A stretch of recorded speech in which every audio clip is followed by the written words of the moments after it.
and Hovert's here. I'm going to turn it over to Hovert. I'm going to say this just to warm Hovert up. It was said earlier on, if the Dutch had instead of the Bank of England, if the Netherlands, the Bank of England, I mean the Bank of Holland had been in control,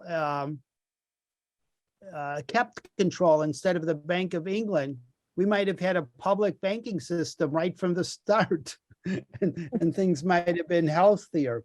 But in that case, who should lead us now into good reform thinking, but nonetheless than two men from the Netherlands, and we can turn over the leadership now to them, and we can all sit back and relax, and listen and learn. But my two great colleagues, Hovert Schuller and Edgar Wortmann, and it'll be an interesting conversation coming up now. I look forward to interact with Edgar and hear his thoughts. So Hovert, enjoy. Hovert, you have the floor. Thank you, Stephen. En goedenavond, meneer Edgar Wortmann. Ja, goedenavond. The translation button is not that adequate. I think it needs some time to rearrange the words that it gets in when it's fed, a foreign language. So it has to be put in very slowly, but I think we're going to keep it to English tonight. But we tried it, and we might have to calibrate it a little bit, and probably also it will improve over the years. But it was worth trying. I tried the Dutch way, and yeah, I didn't get what I needed out of it. Having said that, let's get to the program. Edgar Wortmann from the Netherlands will talk to us. He has a very interesting background with our sister organization, Ons Geld, as they say it here, Ons Geld, our money. I went to the website to look a little bit on how far or what they are doing, and I saw that you were actually basically the most productive writer and thinker in that regard in Ons Geld, and I just want to give everybody a little bit of a background of what Ons Geld had done. I don't know what the year was that they were founded, but in 2015 they organized a citizens initiative where they needed to get 40,000 signatures to get the thing of the issue of money and banking on the political agenda. Actually, they got 100,000 signatures, so well over the minimum of 40,000. And one of the things that they were asking for in their communication with the public was the following statement. And I just want to share that because it's really good. It went as follows. The financial system is unstable, which has adverse effects on the economy and society. That instability is related to the creation of money, which is today mainly in the private hands of commercial banks. The financial system can be improved by making money creation into a public task. And so what then happened was that there were public hearings for the finance committee where there were different panels to make the case in favor and against public money. The parliament then had to have a debate on it. And what came out of it was, as usually in politics, a committee was set up to investigate it. And that was sent to the Scientific Council for Government Policy, the WRR, in 2016. They a little bit took their time, I think. I don't know if you can explain why it took them 3 years to come out with a report, but basically the report was saying, yes, this is how banks work, and we might have to change a little bit, but we're not, strong proposals coming out of that piece of, investigation. Anyway, you were involved with all these initiatives and the promotion of it to the Netherlands, and we tried to keep up with what's happening there. And I understand that you will share with us something of your development of your own thinking. I think for those people that get really into this monetary reform, they keep finding new insights, new thoughts, new angles, and they might have an influence on proposals being developed. So without further ado, Edgar, the floor is yours. Well, thank you for having me again. My career as a monetary reformist, an active reformer, started in Chicago at the AMI. So it's always good to be back. And this also helps to improve my own thinking.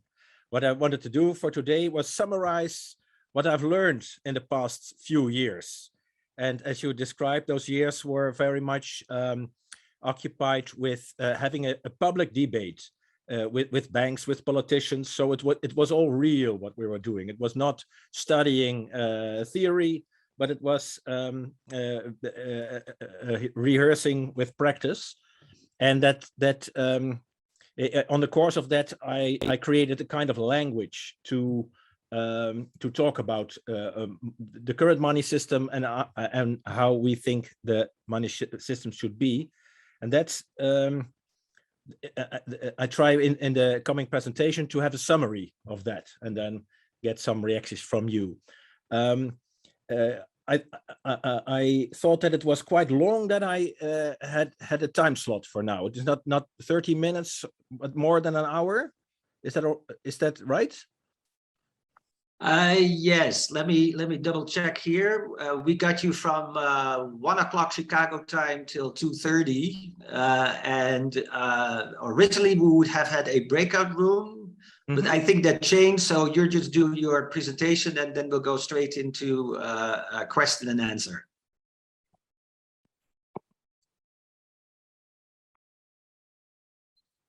So, is my presentation visible now? Yes, it is. Yes. Okay. Sorry, Ho.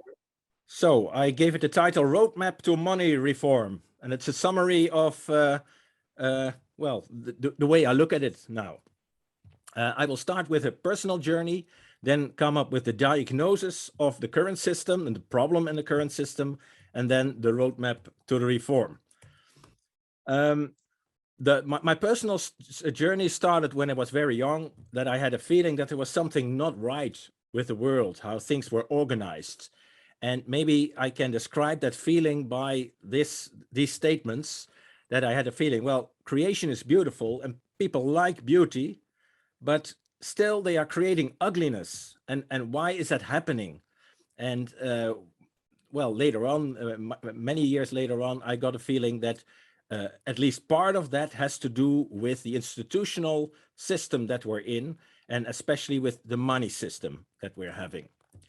Well, I got really involved with the money system, or at least at money, so 22 years ago. First, I got involved with complementary currencies.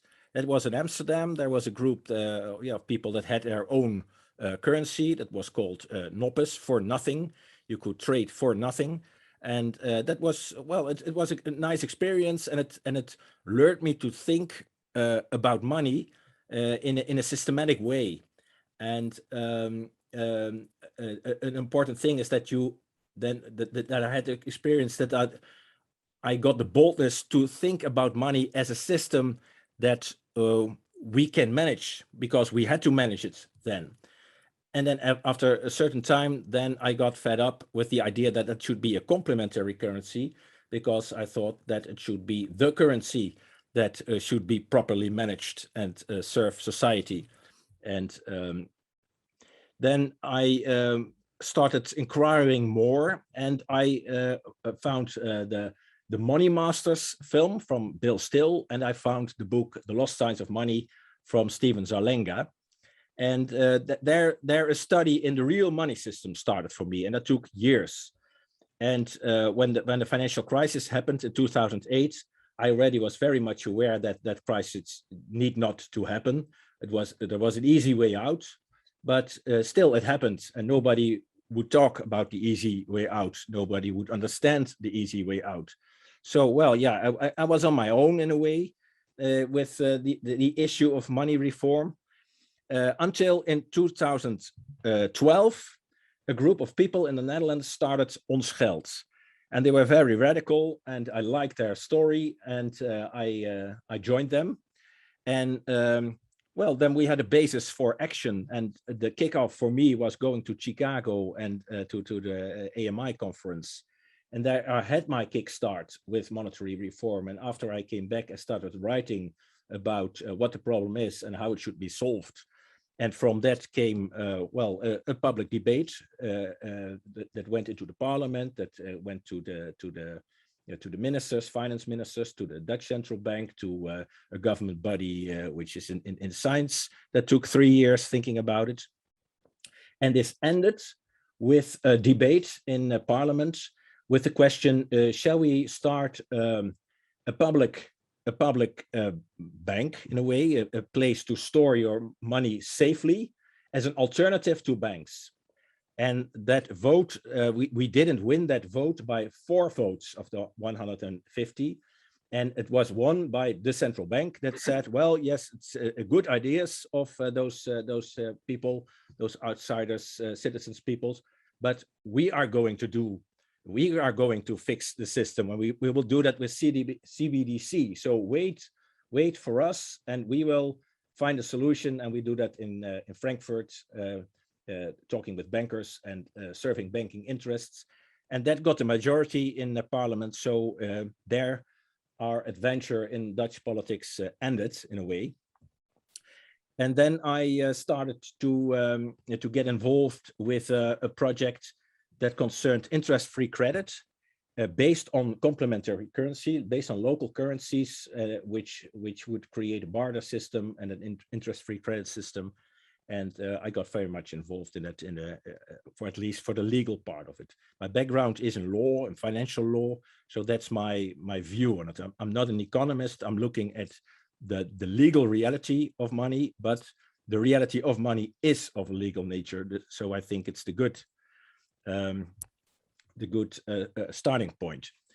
Well, maybe I should skip a few things.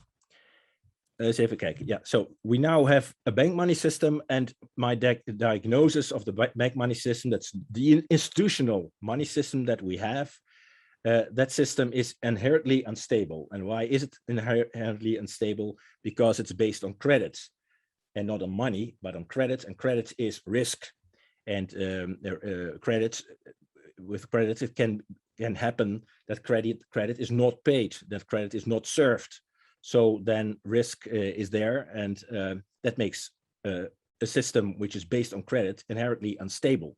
It's also usurious because the way it's organized, that's completely designed for the money masters, the people within that system, to exploit that system for their own good.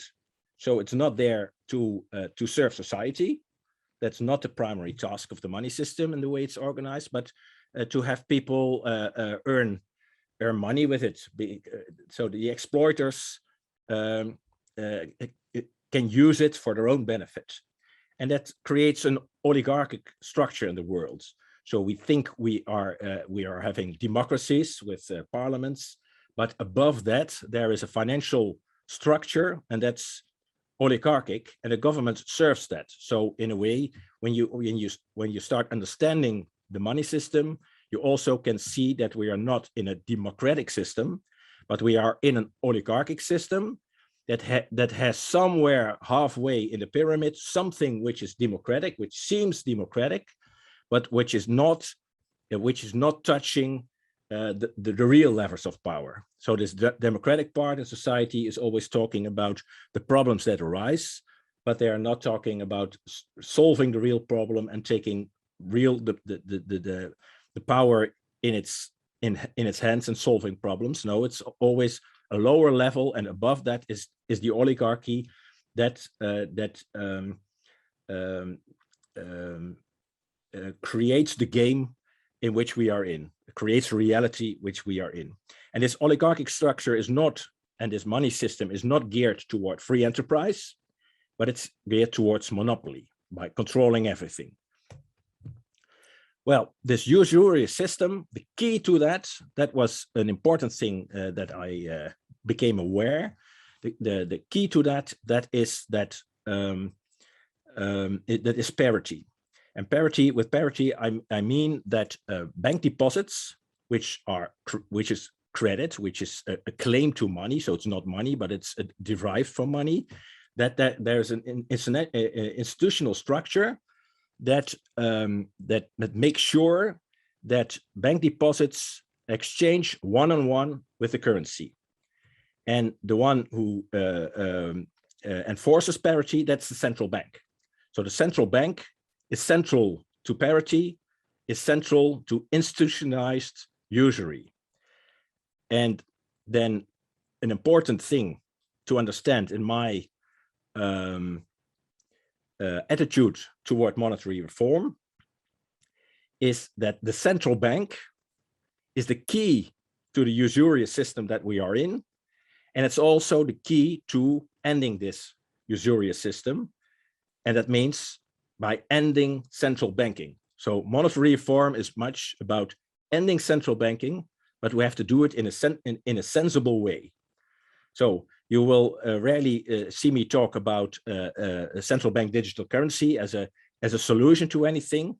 I'm not interested in it at all. The only thing that interests me is ending central banking as the enabler of the usurious credit system that we are in. In this usurious system, we also must be aware that there is, in fact, in all businesses that are really important, never fair competition. The game is always rigged because the exploiters of the money system, they can decide who wins the game and who owns the important businesses. So when we think about a level playing field and free competition, it's the same as democracy. It's a trick. It's deceptive because we have this oligarchic institutional structure, financial structure, which is oligarchic, which rigs the game. There is no free competition here. It's always unfair competition. And there is a tremendous concentration of power in our society. And I think we are now in a very dire situation because this oligarchy is about to consolidate. It's not afraid anymore to hide. It has no problem if we see it because its power is that great that, well, it can defend itself. And it's on its way to establish a totalitarian technocratic dictatorship in the world. And it's tremendously corrupt and deceitful. And the last part of that I think is a good thing, because I think that will be the end of it also. When it was not that corrupt and deceitful, it had a chance to consolidate and be there like the Chinese emperors have been there for 2000 years. But because it's that corrupt and deceitful, then I think that maybe the Bible is right, the last book of the Bible, the Apocalypse, Revelation. There it says that Babylon, this great system, will fall.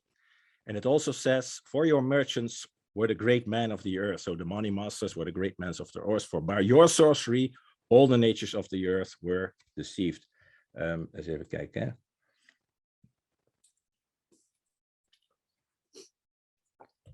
So that was my personal note and my diagnosis of the system.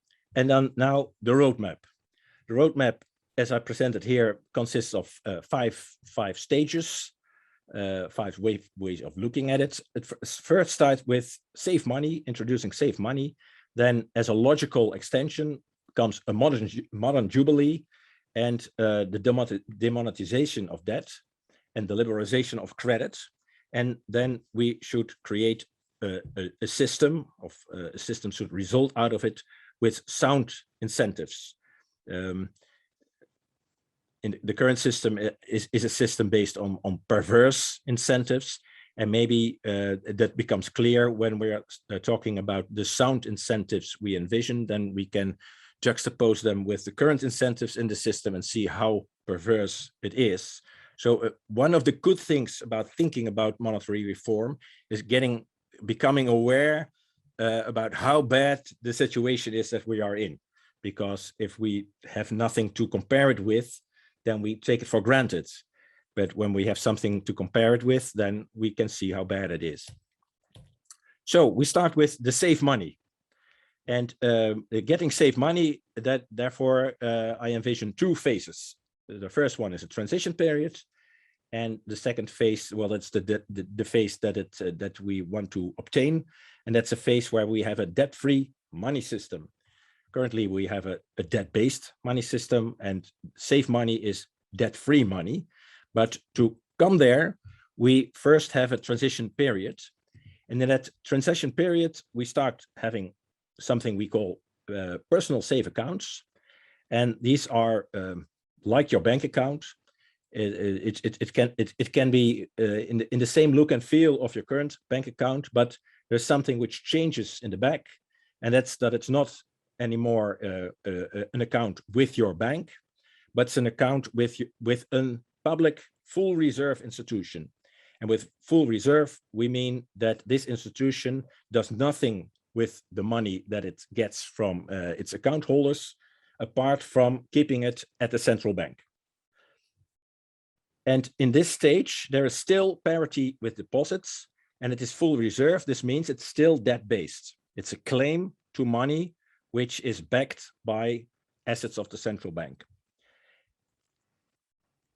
Then when the transition period ends, you still have a safe account. Nothing changes in the look and feel and what you see and how it works.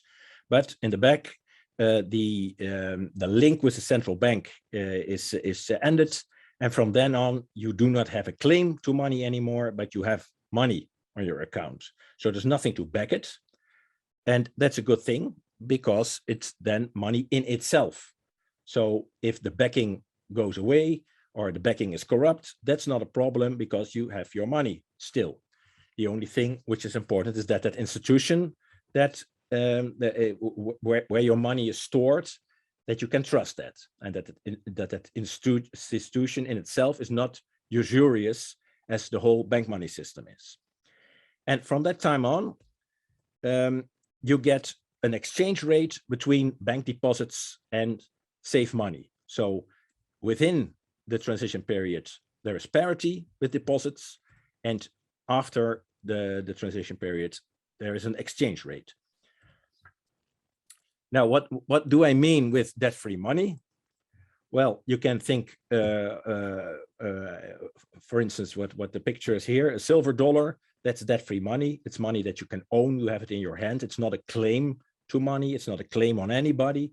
It's just the silver dollar you have in hand. This represents the money. No, it embodies the money, and the money, that's the general unit of value. So it's the embodiment, the general unit of value, which you can own. So if the whole world goes bankrupt, never mind, you still own that money. If your bank goes bankrupt or the central bank goes bankrupt, never mind, you still own money. That's because you have the embodiment of it in your hand. So that's what I mean with debt-free money.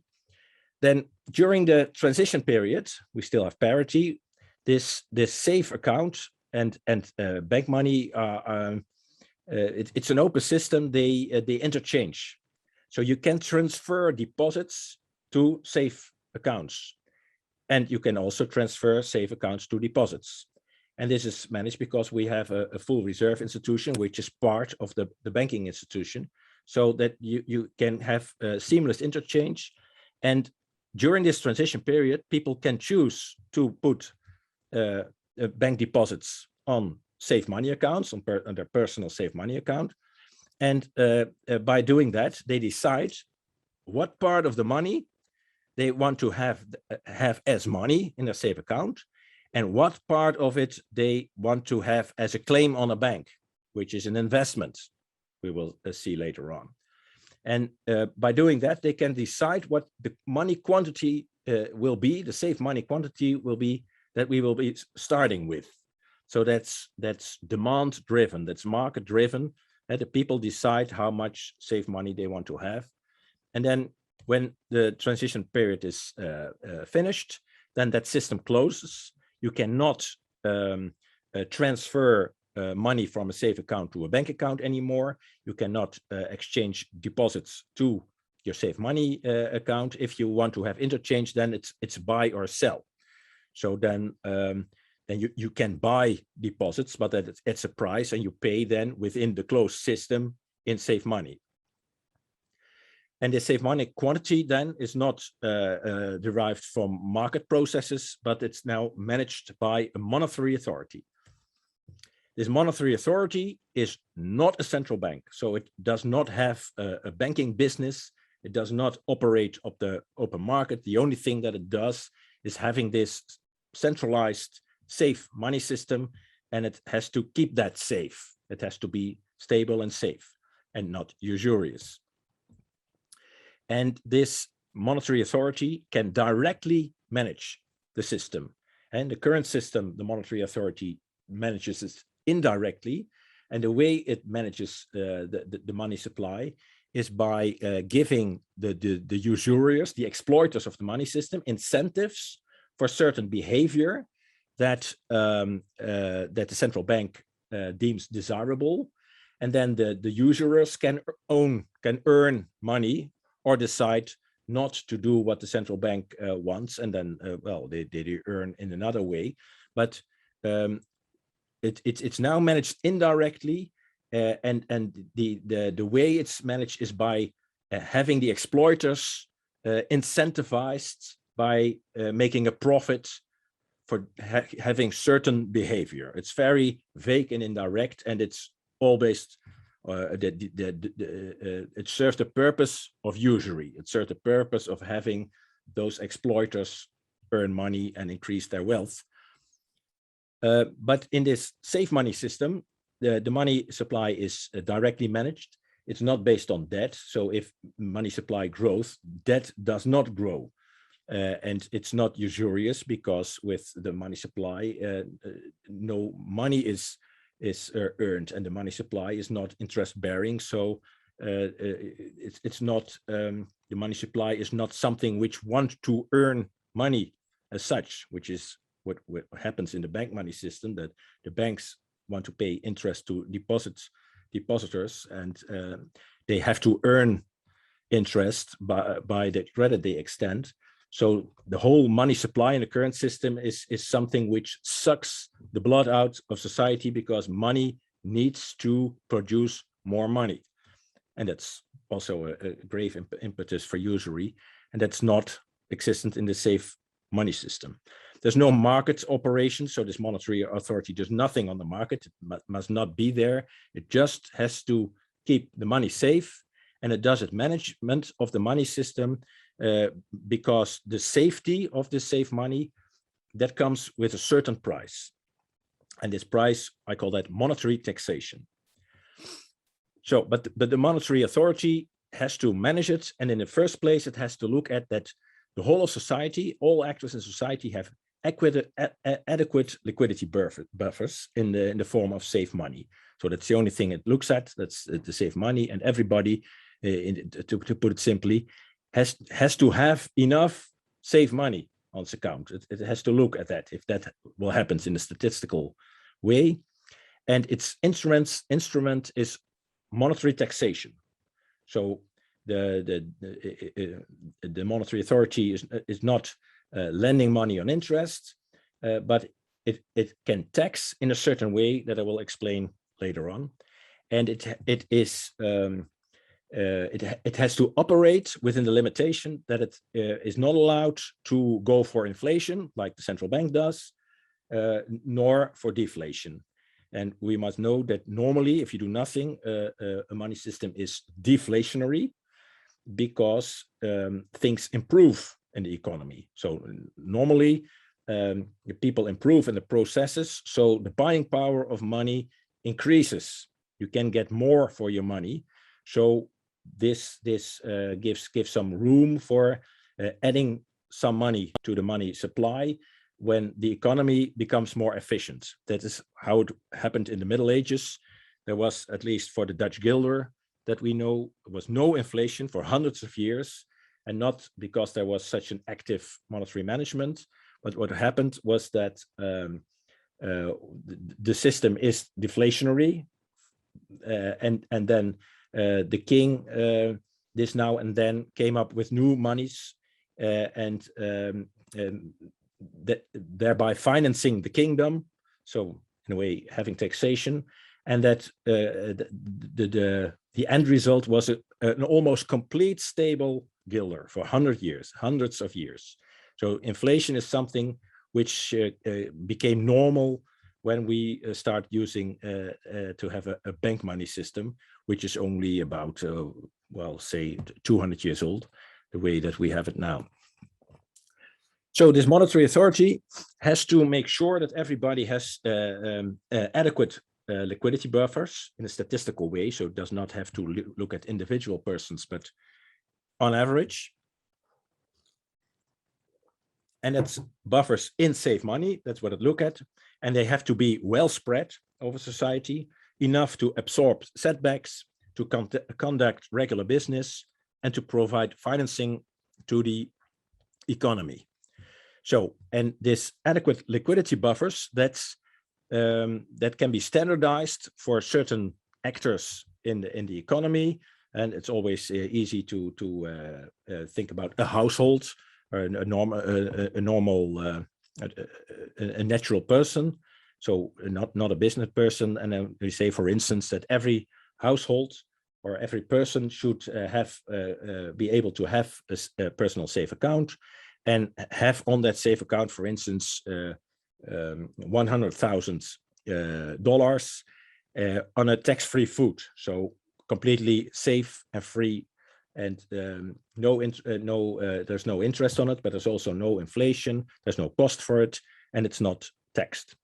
But for instance, when you have a lot of money, safe money on your account, then at a certain point, then the MA comes in and says, well, we are going to have a small tax on it, just to give you the incentive to invest the surplus of your money in the economy, because you don't need to have that much of liquidity buffers. You can also invest in the economy. That's better for all. So we want to incentivize that, and we also don't want to have some people become too powerful within our safe money system, because that can be disruptive for the safe money system. So if you're going to hoard within that system, then you will see that you will be taxed, and that's the way the system is managed, and it's the way that its system is always profitable.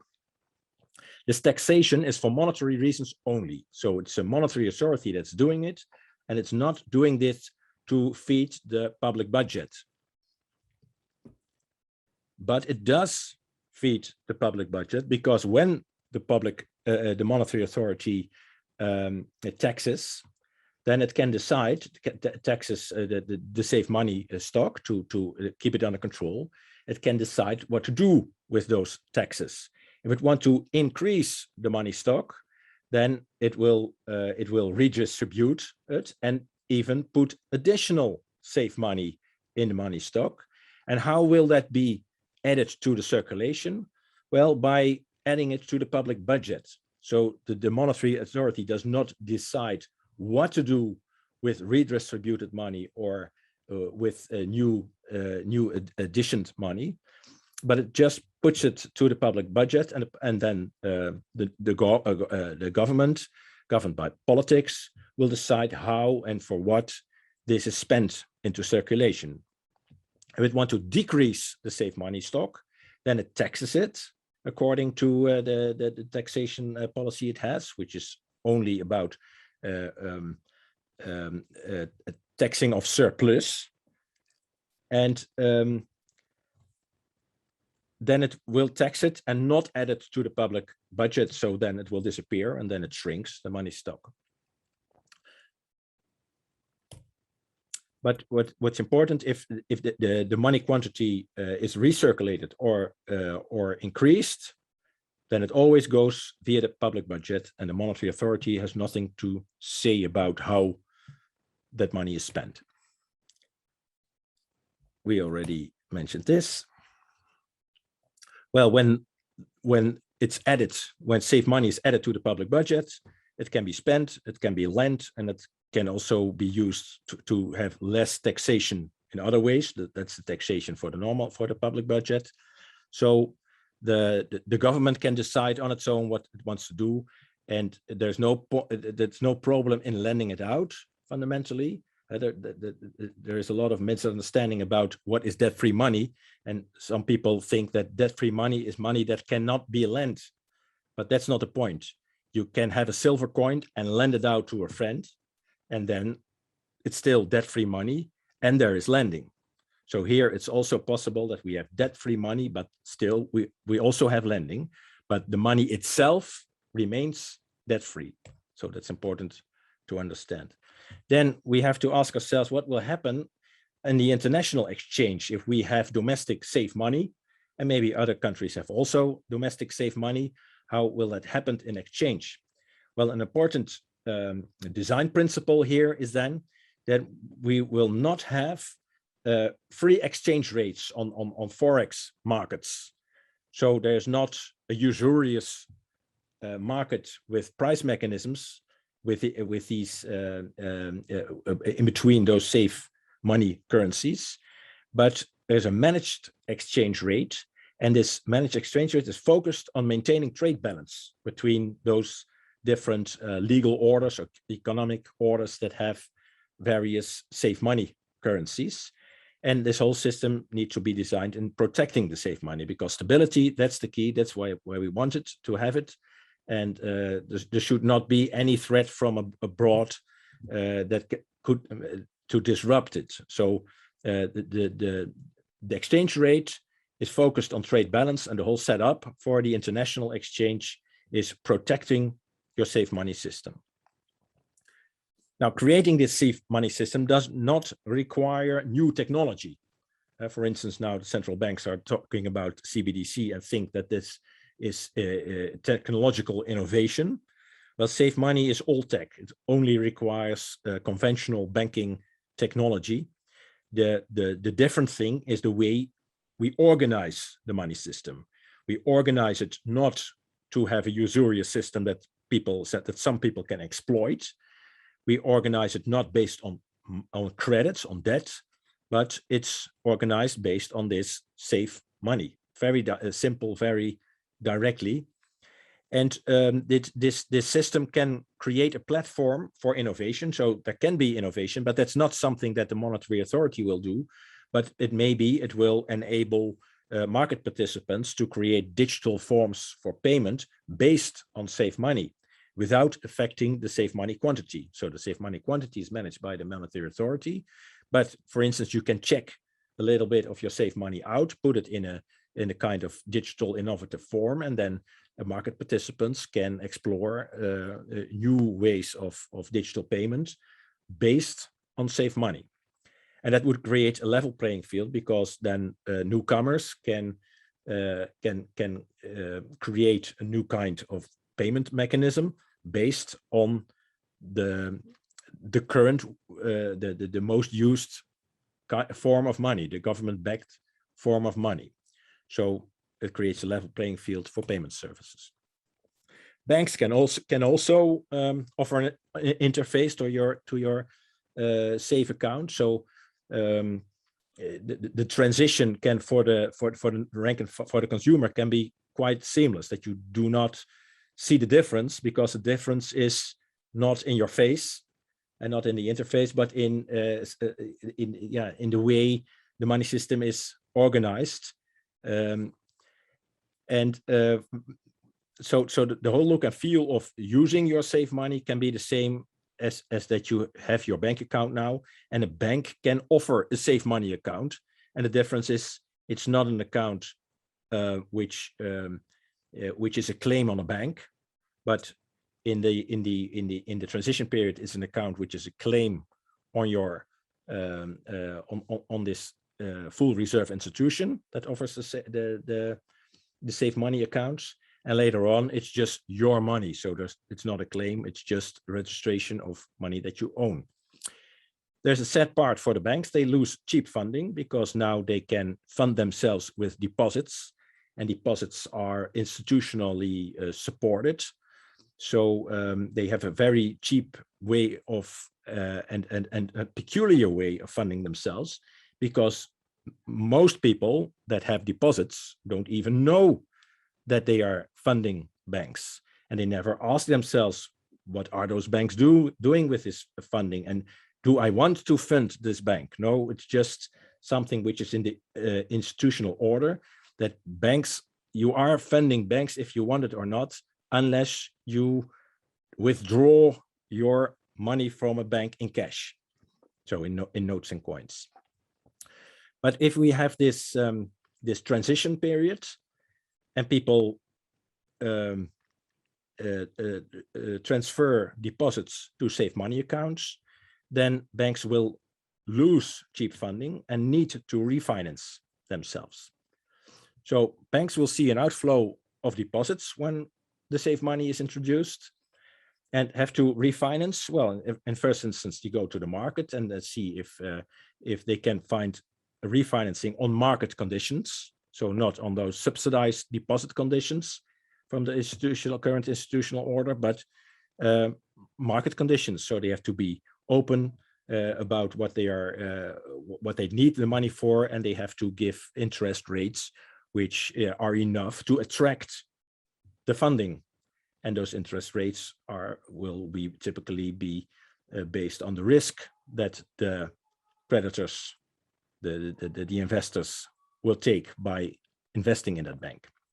And if they cannot find money, enough refinancing on market conditions, then they can, as they can do now, go to the central bank as their lender of last resort and ask then for central bank credits. And then they also balance their budget, so there will be no harm from the safe money, the introduction of safe money. So what we can expect is that in this transition period, that banks will be increasingly indebted to the central bank. And the central bank will be increasingly a concentration of bad debts, because the banks go to the lender of last resort. That means they go to the lender that will lend when market participants are not willing to lend, especially not on those terms. So the bad debt goes, and the bad banks go to the central bank, and that risk is concentrated over there. Now, we can think that that's a bad thing, but it's actually a good thing. If we do the introduction of safe money with the intention that we also want to do a modern jubilee, and a modern jubilee that is an event in which the overload of debts, the over-indebtedness of society is reduced, not by writing off debt, but by accelerated repayment of debts. And that can be organized as part of this transition as a result of introducing safe accounts, safe money. And how would that happen? It starts with the government handing over bank debt payment vouchers to the public, to households. For instance, you get a voucher of $25,000, and with that voucher, you can go to your bank. And then if you have debt with that bank, you can put that down, give it to the bank in repayment for this $25,000 of the debt. So your debt is reduced. And then the bank has your voucher, and the bank can go to the central bank, and the bank was indebted at the central bank, but can reduce that debt by giving that voucher to the central bank. And then the balance sheet of the households of the bank and the central bank are reduced. It's a deleveraging operation, but in the real economy, nothing happens.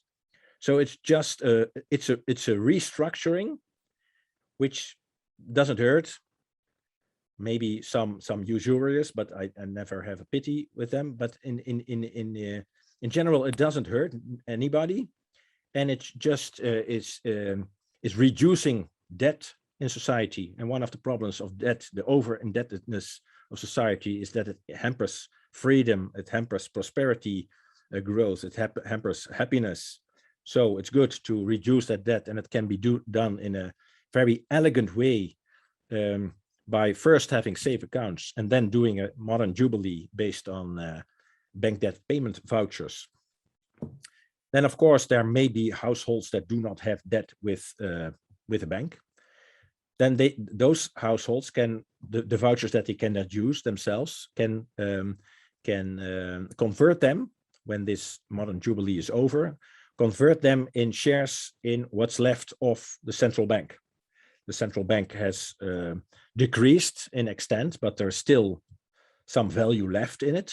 It has stopped its operation because it's not needed anymore, because we have a money system based on debt-free money. So there's no banking involved anymore in a money system. And we don't need a central bank to have parity between deposits and safe money, because there is no parity anymore between deposits and safe money. So the central bank can be closed as a bank, but still is an institution with assets. And then those people that could not use their vouchers for debt repayment, they can use them to have shares in what is left over of the central bank. And the central bank that will pay out dividends over the years that all its holdings will diminish in value. It's typically debt what it has, and at a certain point debt is repaid if everything goes well, and at a certain point there's no assets anymore in the central bank, and then that will take 30 years or 50 years. But during those years, the households who have those shares in the central bank get some income out of it. And that's part then of the soft lending of the current bank money system. And that's a soft lending in which, well, households and maybe also governments get a fair share in what was left of this usurious system, which is now dissolved. In the process, when debts are repaid, are accelerated repaid, then the assets of the central bank, which was a concentration of bad debt, become less toxic, because a lot of those debts are repaid. They didn't, the banks didn't expect that they would be repaid, but they are repaid now because of our modern jubilee. So that's a good thing. And when debt levels in society are lower, then the remaining debt, the chances that the remaining debt will be repaid is also bigger. So those assets of the formal central bank and in the whole bank system will be less toxic. So that's an additional good effect of the modern jubilee. The extent of this modern jubilee, so the extent in which people get vouchers to repay, to pay off bank debt, is a function of the demand for safe money. So in the transition period, people can choose to put their money safely on safe accounts, and that determines demand for safe money. And if there's a big demand for safe money, then there will be also a big demand for central bank credits from the banks. So it's in the end, it's how much debt the banks have to the central bank, which determines how much vouchers, the total value of vouchers that can be handed over. So a great demand for safe money is a good thing, and a great demand for central bank credits is also a good thing, because it helps to have a large extent for our modern jubilee, for our debt reduction, and that's needed in the current situation that we have with our system. So then we come to the next the next part of the journey, and that's demonetization of debt. And what do I mean with that? Well, what we have currently is a money system in which debt is monetized, and a monetization of debt that is done by having an institution that ensures parity between certain debt titles, deposits typically, and the currency. so that they can exchange as if they are money. But when the central bank is closed down and there's no parity anymore between deposits and the currency, then this debt, those deposits are demonetized. They are no longer money. They are just what they are, debt, a claim on a bank under certain conditions. And these debt titles, they have a free or a managed exchange rate, but it's not a one-on-one rate which is sought after by which is well, that the central bank takes care that this one-on-one exchange rate is there, but it's on market principles is there an exchange rate. So banks can no longer finance themselves with demand deposits. That will be something that will be forbidden for the entire economy. Currently, at least in Europe, it's forbidden for regular business to finance themselves with demand deposits from the public. And that is a good principle, because how can you say that you have your business funded by money that you borrow, which can be asked back, demanded back at any moment? That's not a serious way of funding your business. If you want to fund your business seriously, you can lend, and you can lend from the public, but then you say, well, in over 5 years, you get your money back. And then you know what the moment is that you have to refinance. And if you're not able to refinance, then you have to say, well, sorry, I don't have the money, so you won't get your money back, and maybe I have to go bankrupt now. So that's the normal procedures of financing, and those normal procedures will also then will apply for banks. So banks have to finance themselves on market principles, just like everybody else, and don't have this access to subsidized, institutionally subsidized financing.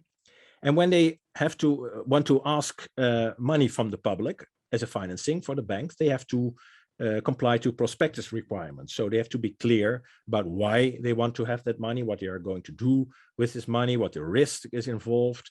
So then people have a clear picture of the risk that is involved with giving money to a bank as funding, and they also will ask them a proper remuneration for that. So then it's not that a bank bank determines how much interest it is going to pay on your deposits. No, you determine on what conditions you're willing to fund that bank.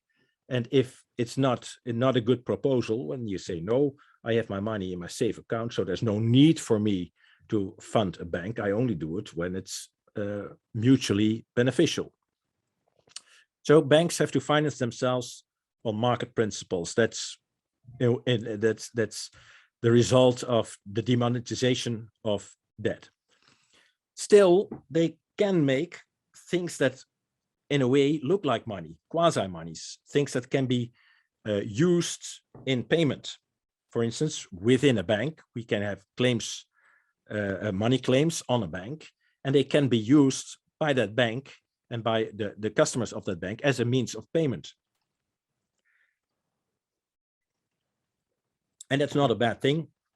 That should be allowed, but on certain rules, that there is no institutional backing anymore, that these quasi monies will always exchange one-on-one with the currency. No, there is risk involved, and the risk can mean that sometimes there's no one-on-one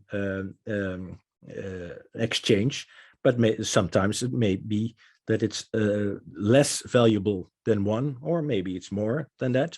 But it should be to have a free or a managed exchange rate, but not a fixed exchange rate, which is provided by the central bank. And the government should not in any way back those quasi-monies. But as we will see later on, government will also not be allowed to prohibit quasi-monies, because it's good to have quasi-monies to keep this centralized government system sharp and in check. Then the next part of our journey, that is the liberalization of credit. Because when banks do not have this privilege anymore to fund themselves in a subsidized way, then it becomes easier to have to come with alternative businesses in the credit, in providing credit. So the whole business of credit is not dominated then by banks anymore. The liberalization will also make the rules easier to understand, because there will currently, at least in Dutch law, it's the financial law is built from the idea of a bank, which is an exemption on the general rules of market functioning. So the normal rules are designed to have transparency and proper market processes, but then the bank is an exemption because it's exempt from market processes in the way it's financed itself. So that makes financial law very complex. So take out the privileges of banks and financial law, and you will see that financial law will be much more easier to understand, and you need a lot of less rules. I think half of it can go away. So the liberalization of credits is also making it the law easier and more robust, take away privileges from banks, and having a credit market which is not dominated anymore by banks. That would also end institutional unfair competition that we have. That's part of my diagnosis of the current system, that in the banking system, the idea of having a free and fair competition, that's just an illusion. When the kinds of business that are important to the oligarchy will always be manipulated, will always be owned by them, because they can decide who wins the competition and who owns that business. But that will be ended then, because this dominance of a certain group of money exploiters is then not there anymore. So there's no subsidized funding for banks, no dominance of banks, and no institutional and fair competition. That's all ending with the liberalization of credit. We get more diversity in the landscape of credit. We get more fair competition and market functioning. And now I go to the last part of the journey. That's about the incentives. It's always important to look at, when you have certain rules in a system, how that works out. In the current system, it's all about incentives, and so the current money system is managed by giving incentives to self-interested exploiters of the money system. And we want to go to a system which is more balanced and which is not creating such an unbalanced power situation in the world, which is not undermining market processes. So a more fair and a balanced system. So it's important to look at the incentives that are in the system. So for example, I show a few of these in this new situation that I envision. And this starts with the progressive taxation of hoarding. The safe money stock is managed by the monetary authority by monetary taxation. And what it actually taxes the surplus of money that a person has. So it's also a personal safe account, because you are personally taxed, or your business is personally taxed. So it's not something that you can have anonymous. It's something which is about a relationship between you and central government, and there's taxation involved. And if you have a lot of safe money hoarded, then you will increasingly get taxed on that. And that that's a way to reduce the risk of certain entities gaining too much power within the safe money system, because that's unbalanced. So that should not happen. So it avoids concentration of power within the safe money system. There's only one, the boss, that's the monetary authority, and that has no self-interest in the system. And others cannot go too big, because then, well, they they have to pay for that, and at a certain point, maybe they cannot even have save money beyond a certain level. And it gives them an incentive to invest, because why do you want to have endless amounts of save money? You only need to have that as for your adequate liquidity buffers, and for the rest you can invest it and buy a boat or buy a house or buy shares in something, fund banks, whatever. But beyond a certain level, it's not good to have it just sitting in your save money account, but do something with it that's good for yourself and that's good for society. So this progressive taxation is a way of incentivizing investment in the economy. Then we have this monetary authority, that's the boss in this centralized system. And it's not a bank, it has no self-interest in it, it has not a balance sheet with all the money on it. The money is in a computer, it's not owned by the monetary authority, it's owned by the people that have that money on their personal account. So the monetary authority is just the database manager, one could say, and it has no self-interest in the things it manages. This is like the cadastral system. The cadastral system just is the administrator of all the ownership in land, but it does not own the land. So that's how it should be with the monetary authority in relation to the money as well. It should not be a market participant, so it should not use the save money to buy debt or buy stocks or buy securities or whatever. It just has to maintain that system and not distort market, because it's the most. It has the idea of being the most rich party in the world because it can create save money. No, it has to stay away from the market. It must not be a market participant. And it's a separate power of government. It can it has a power of taxation, but not to fund, not for the purpose of funding the public budget. It can fund the public budget as an effect, but not for the purpose of, and therefore it has to be a separate power of government that uses this power of taxation solely for monetary purposes and not because the government needs money. Then the idea is that we always will have save money and quasi monies as permanent alternatives. So save money is provided by the central government, it's public, it's central, and then that embodies the general unit of value. So what we consider money, and next to that there's quasi monies that can be debt titles or Bitcoin or claims to gold or whatever you want to have, which can be easily exchanged, so you can use them as a means of payment, and they can be privately issued.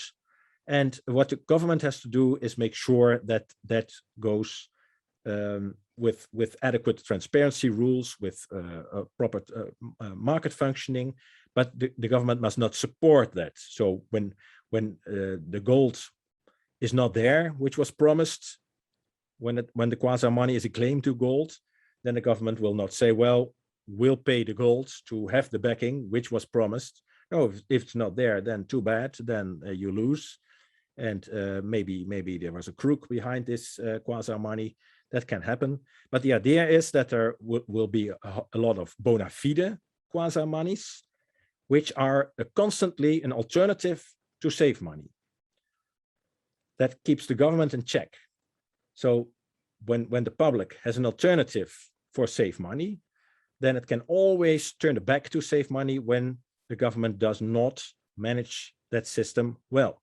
The idea is that there will be no inflation, no deflation, no usury, no interest, just stable money. And if the government screws up, well, there should be a plethora of quasi monies, so we can turn our back to this government which does not function well.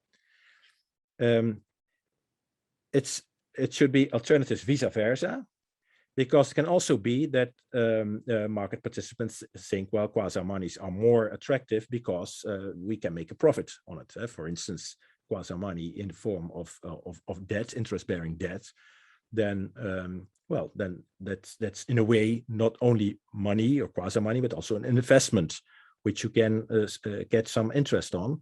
So maybe there's a preference of having your money stored in quasi monies which are perceived as safe, which also give a profit. Safe money does not give a profit. And but if people do that too much, they always have to know it won't be government won't support you anymore. So in the current system, when with quasi monies, for instance, money market funds, the buck is broken. So we thought it would exchange one-on-one with the currency, but it doesn't do that anymore. That's breaking the buck in terms of money management, money mutual funds. Then it had happened that then the government would step in and bail out. But that was on the condition that the markets did not have an alternative to those shadow banking instruments that were created. So they had to use those shadow banking instruments for large sums of money. But now we have an alternative that's safe money. So we can always say, well, the liquidity buffers that you need, that you cannot miss to stay afloat when you lose everything, which is at risk, that is your own, it's your own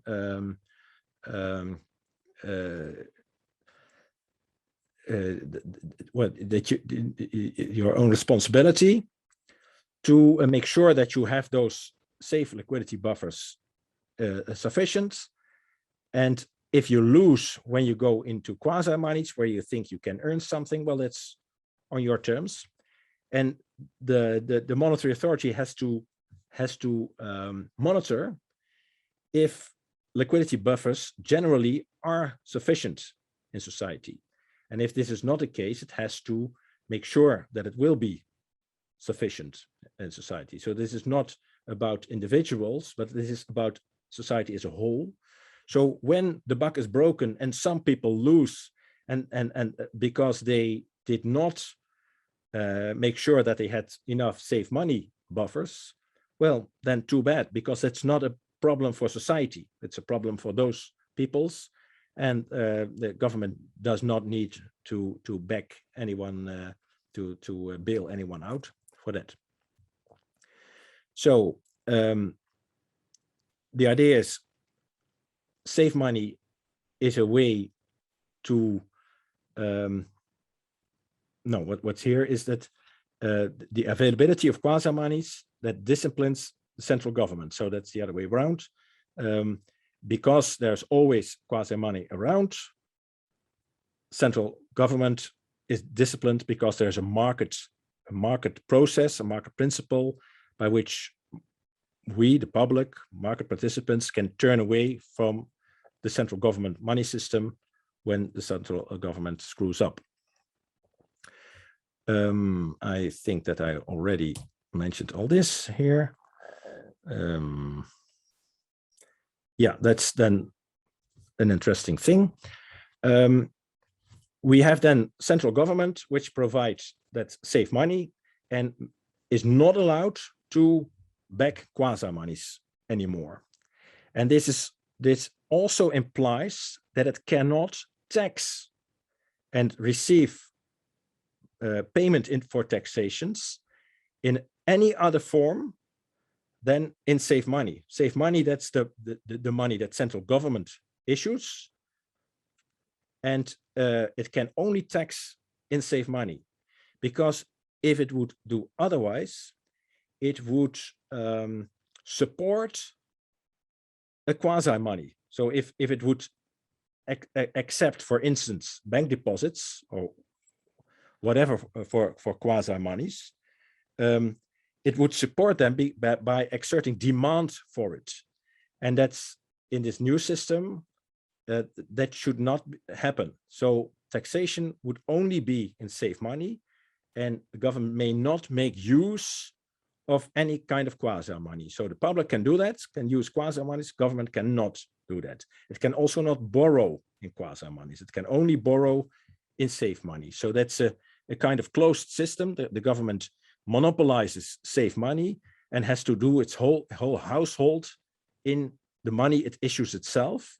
and it cannot do part of its households in other monies, privately issued monies, because that is a kind of supporting those quasi monies, and that's not allowed.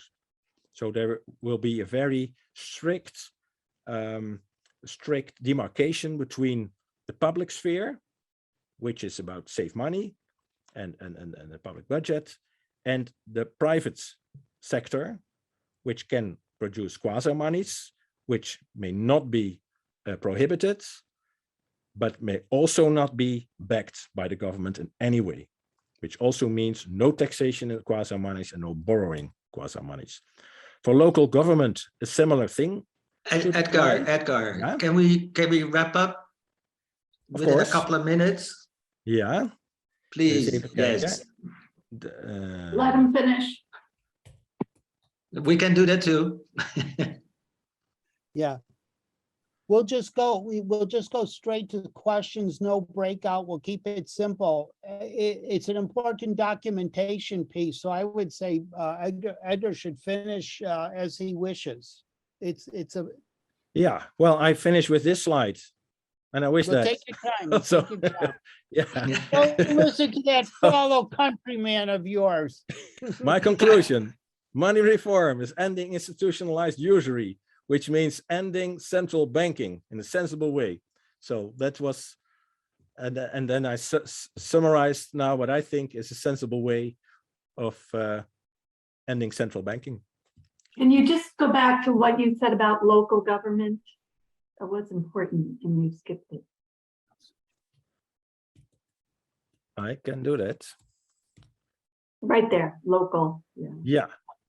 Well, for local government, I think it would be good if it can tax not only in save money, which is the central government money, but also in local monies, on the condition that it's government issued or the government is involved in it. So for local governments, I would make an exception that they can do things in quasi monies, which are then local government related quasi monies. This is what I wanted to say here with this slide. Thank you. So making it possible that you have within a country, more layers of money and quasi money systems, which also gives more layers of credit systems. And then the next slides is about interest-free credit systems, but I think I'm going to skip that because it's enough for now. Wow, Edgar, So, fantastic. Yeah, I stop sharing. Yeah, stop sharing, and then we'll go straight to question and answers and skip the breakout room. Yeah, I would say that you seem to think through some aspects of monetary reform a little deeper than others have done, I think. Though I think it's safe to say that whatever the UK was proposing, or the Swiss, or the Icelanders, or in the United States, that it's about 90% overlap.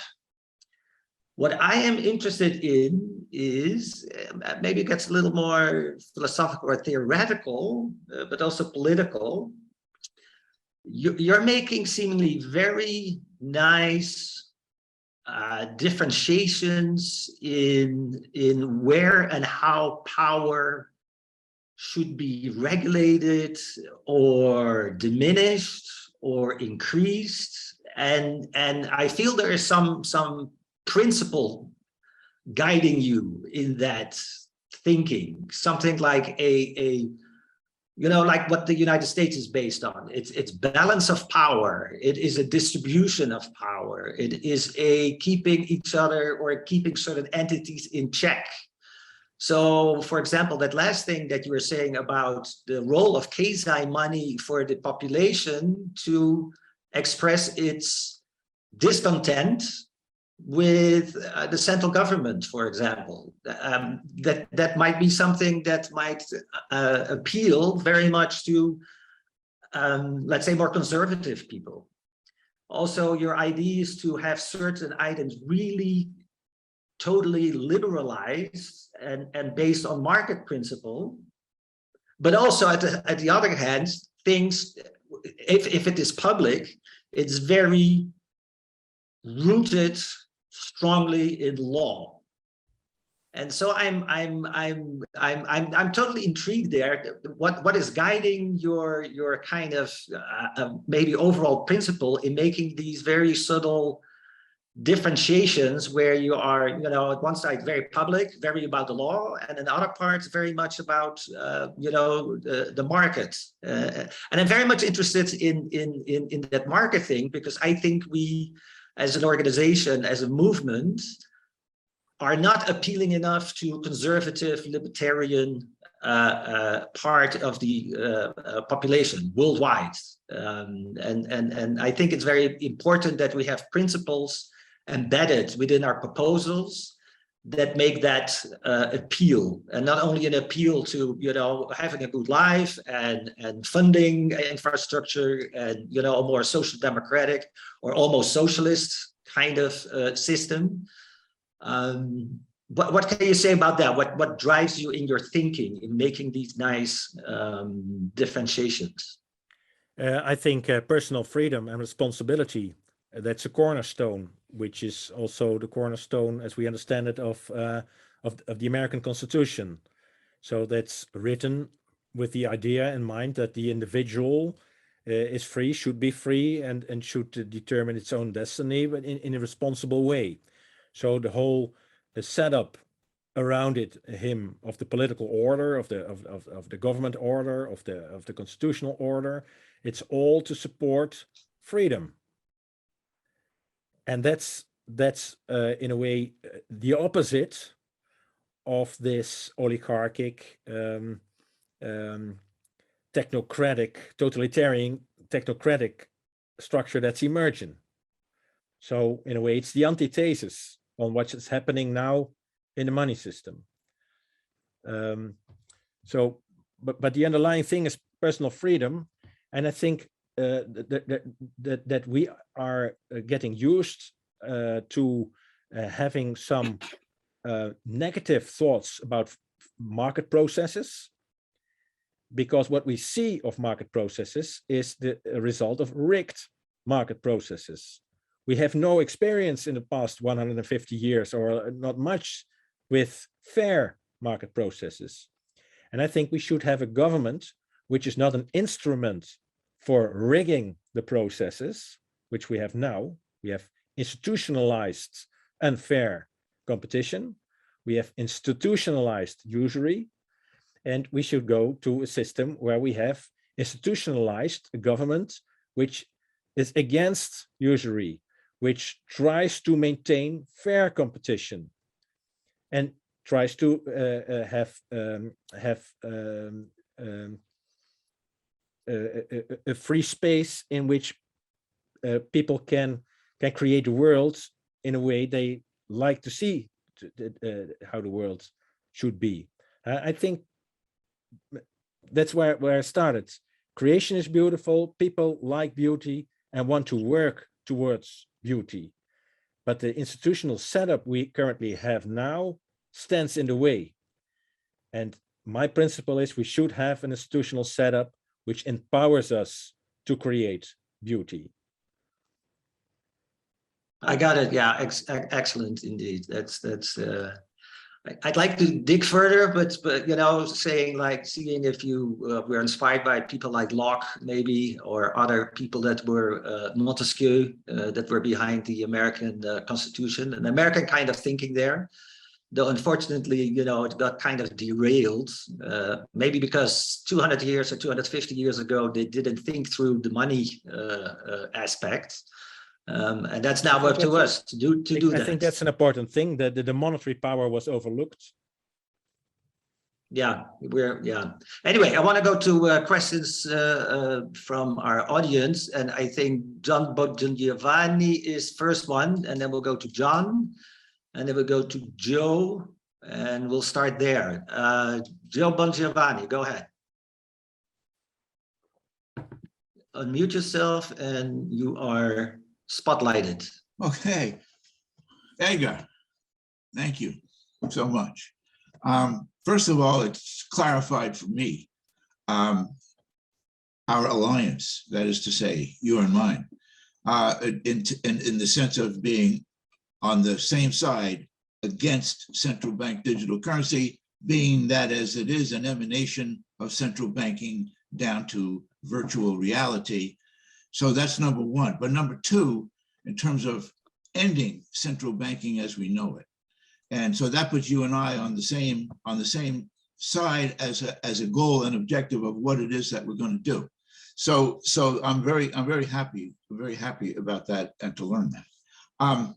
I wanted to ask you about and in your explanation about safe money, it is strictly a national construct. Only through sovereignty can we get national safe money. Am I correct about that? Yeah, it's within your legal order. I'm sorry? It's within a certain legal order. Okay, so maybe that's what I was getting at. But don't we have an existing certain legal order called the European Monetary Union? And I guess what I'll ask you, just because I'll just want to have only one question, is how does this manifest itself given the constrictions of the European Monetary Union now on the nation's sovereignty? If it would be done within the European Union, it could have a stabilizing effect when individual member states start doing it for themselves. So my advice to the government was that the Netherlands should create its own full reserve institution that issues those safe money accounts, because that in itself would stabilize unbalances that are now between member state countries. So if we project it on the situation of the European Union, it could be done within the framework of a single currency, the euro, with each member state creating its own full reserve institution. So the issuing of personal safe accounts would be a national thing of member states. Now, let me just add one little thing, because earlier Franz was asking of, I think Dr. Ordonez, with regard to a international sort of a monetary commission, if you will, and which seems that like involving everybody in the IMF, et cetera, et cetera. Whereas the European Monetary Union is a lot more manageable when compared to that. And so I'm wondering if thought is given to having a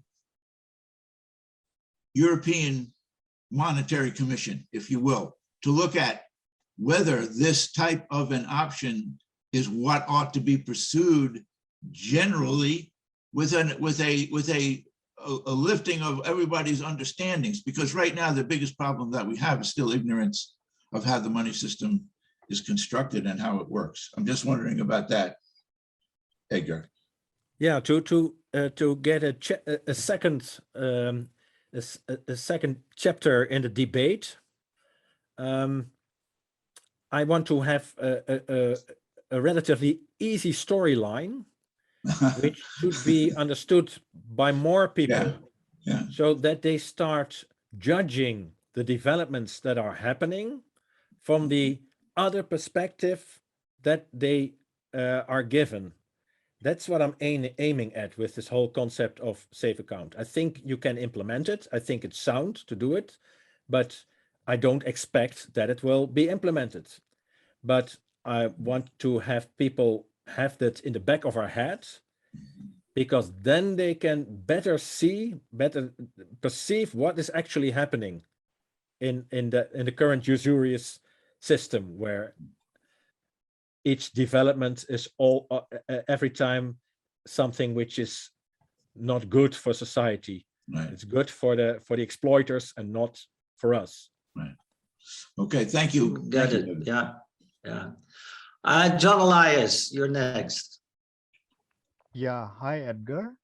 Hello. Hello. Yeah, we hear you. We hear Yeah, you. hello. Yeah, Edgar, my question to you is regarding hoarding. So I would like to ask you a very simple question. I am trying to play the devil's advocate. How will you stop if I start forming hoarding cartels of the main currency? I'm not talking about the the quasi currency, but the main currency.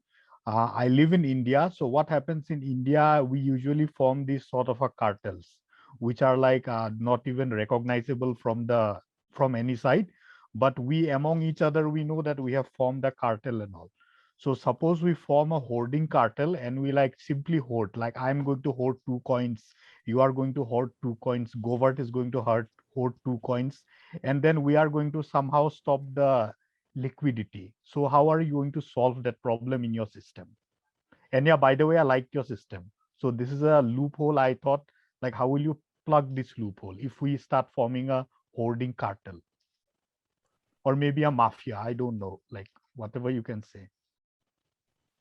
Yeah, well, I think a way the system could be tweaked is that you can create a lot of businesses which are phony businesses, which all can have its own personal account and have its own tax-free food. So, but it's something which is happening already now in when it's about what was it? Or we have taxation in the Netherlands, and then if you make a lot of you have a lot of revenues, then you are higher taxed than when you have a little revenue. So then they split companies up. They make from one big company, they make smaller companies. Well, in this case, with the Save Money account, you could just have a range of all kind of companies just to have save accounts. Well, that could be possible, but then you have to have a check if when somebody establishes a company of whether that is just a way to bypass rules or that it's a real legitimate company. So there has to be a check on that. I hear you. Yeah. Actually, We'll go Edward, on. John, go ahead. yeah, Govert. Actually, Edward, I would just like to add here one thing. Like, I would like to explain the concept how it goes. Okay. See, in India, what happened during the 1970s and all, we had this socialized kind of government. Back in 91, it was like our economy was opened up to the world. So what happened at that time, like there was this very rich fellow in our country, so Mr. Ambani. So what he did was like when he had to he ensured that his stock price would never go down. So in the stock market and all, he ensured that how will I say, all his friends and all his people who are connected to the friends and all, they only buy the stock and they don't sell it. Okay, so that is how he ensured that the price of the stock will not go down. So a similar kind of a situation I'm telling here. And I would like to add further what you have said about the banks. Also, banks have to raise money, so they have to make something like an IPO prospectus.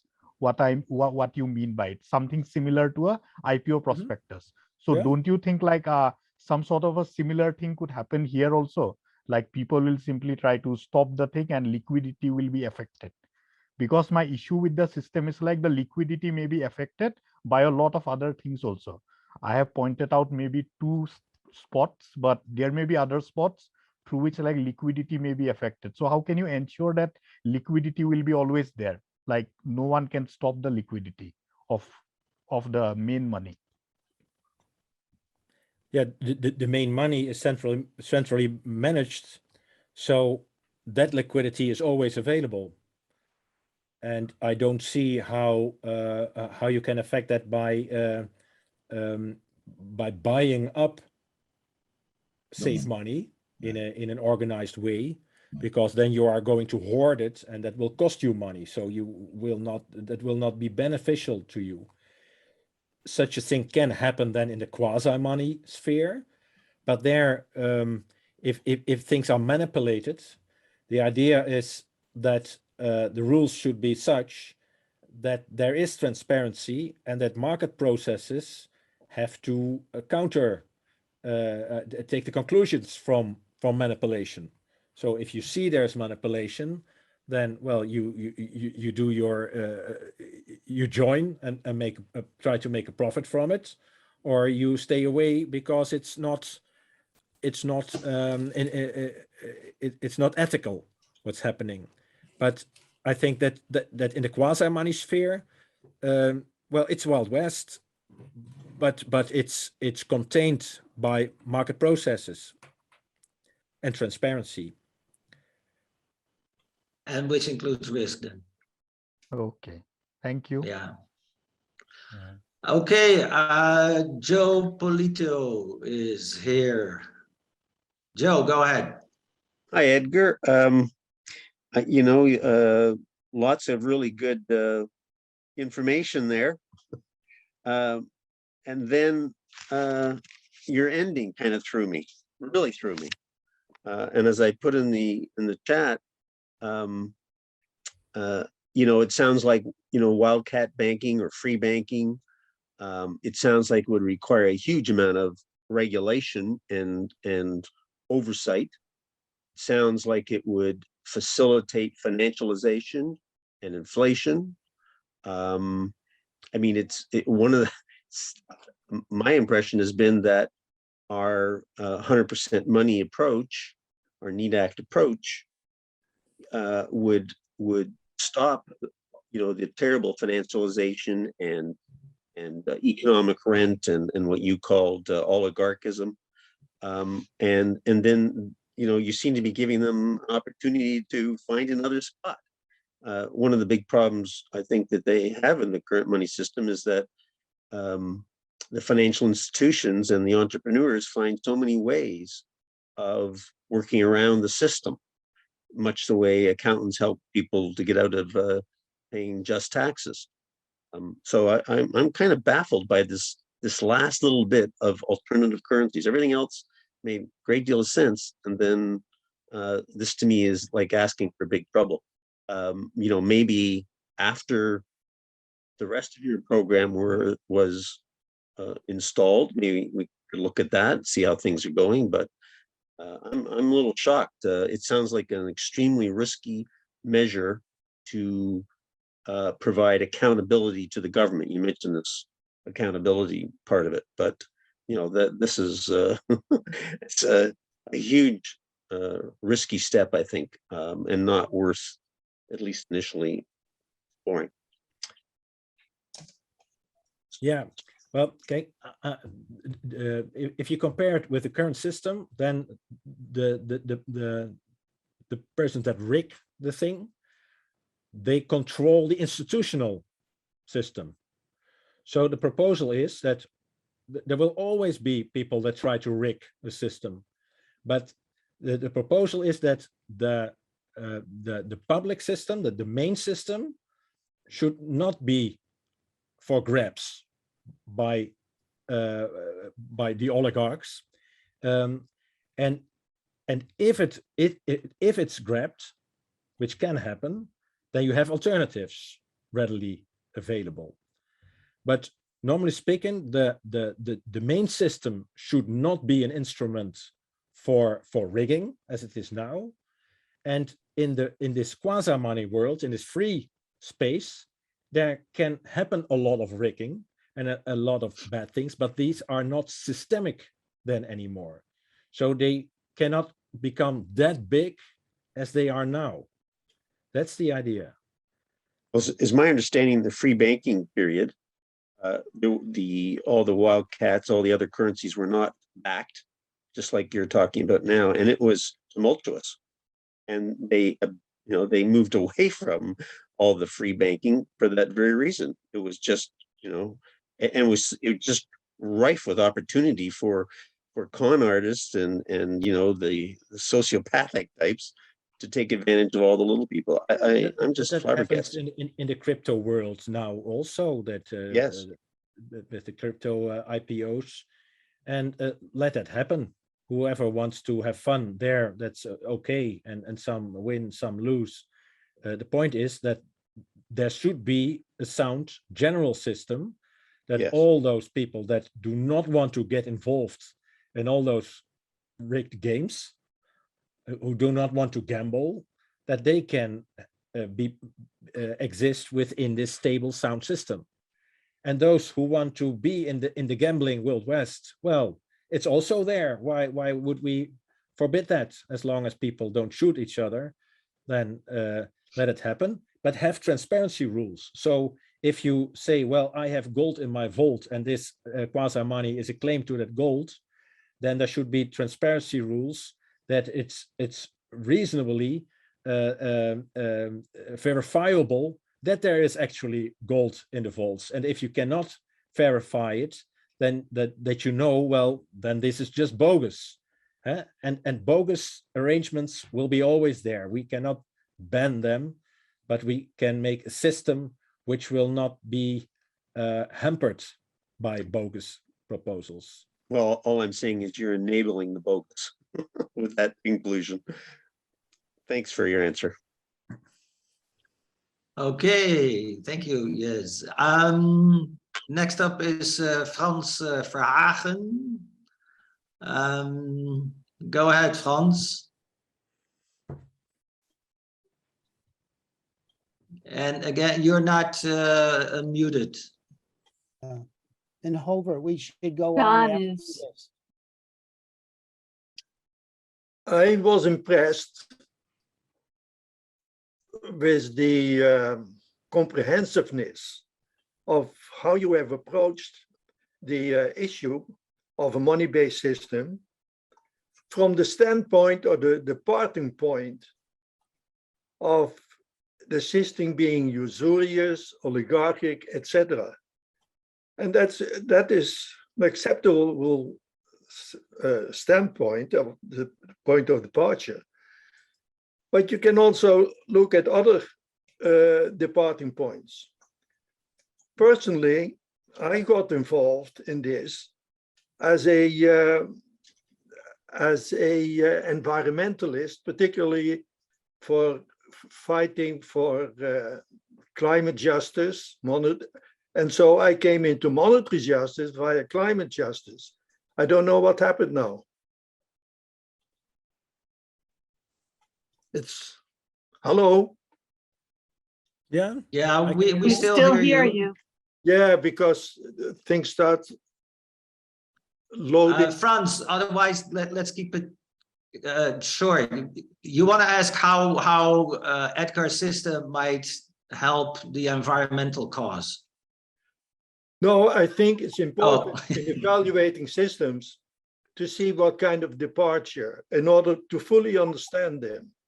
And so I consider a departing point of a kind of moral stance against systems. It's a good one because, but one can also depart from the point that one really has to improve not only a local system, but a global system, particularly if one is faced with the emergencies in climate and in health.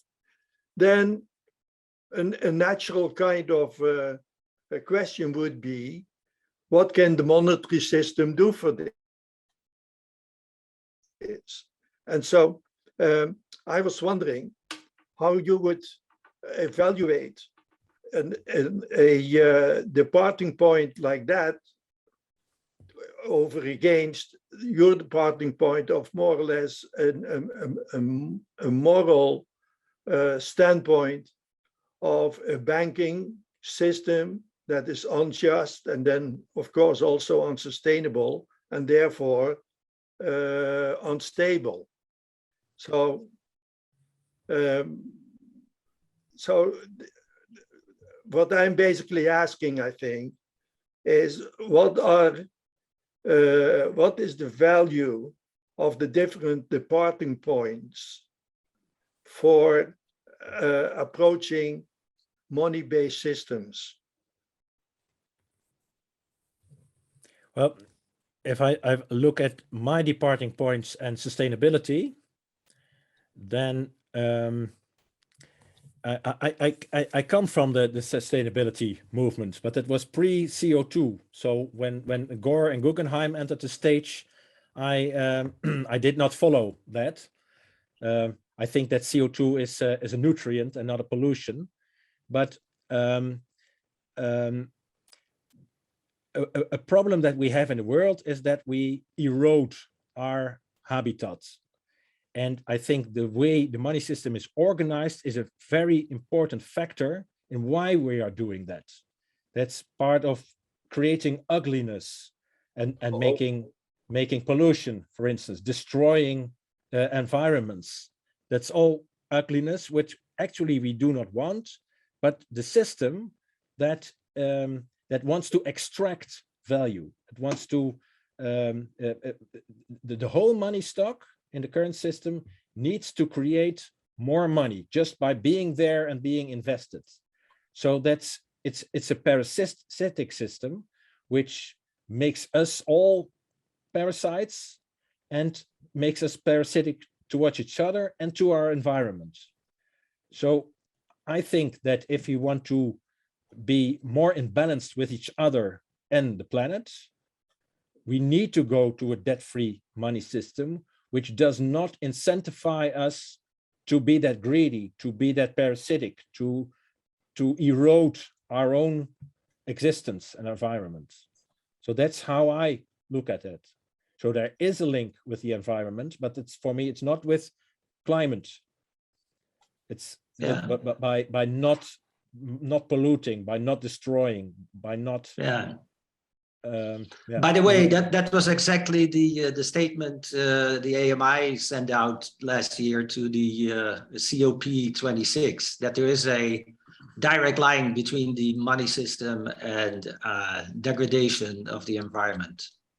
If I may, having said that, we'll go with the last question. No, John, I mean, Hobart, I'm sorry to interrupt. Yeah. We need to move on now. I'm sorry, I apologize to John. Our next speaker is here, and we want to keep, unless I hear you. Let's do that. This is an idea. We're going to take a 5-minute break of just a 5-minute, just quick 5 minutes, and then Christine Desan will have the floor shortly. So ask your question, but this is part of the 5 minutes, John. How about that deal? Now, okay, Zaid, folks, 5 minutes break. John Hubble will pose a question, and go ahead, John. Well, I almost hesitate to do this because of the importance of the last question that was asked and the last point that Edgar made about the importance of its effect on the environment. But what I wanted to point out was that that local currencies throughout history have been important and have played important roles in various places at various times. And the current form we have of local currencies are digital currencies, and they're no longer local geographically, but they're still local in terms of restricted number of users. And what I really liked about your presentation, Edgar, is the clarity that these kinds of things should never have any kind of government backup. And what happened in 2008, of course, was the mutual monetary mutual funds, money market funds, had started out with a promise of never breaking the buck, just like you talked about. But the fact is, they're run by private bankers, by private financiers. They, in fact, didn't restrict their investments to treasuries. It went out to riskier investments, and it failed in 2008. And they had to be bailed out. And the reason why they had to be bailed out, because the banks had gotten so much involved in the MMFs that the banks would be threatened if the mutual funds were allowed to sink. And that would interfere with the payment system if the banks fell down. But in your system, what you do is absolutely separate out these kinds of local currencies, digital currencies, or whatever people want to invest in at their own risk, and say clearly that the government is never going to bail these things out. And I think that clarity is really important. So thank you. Thank you as well. Thank you, John.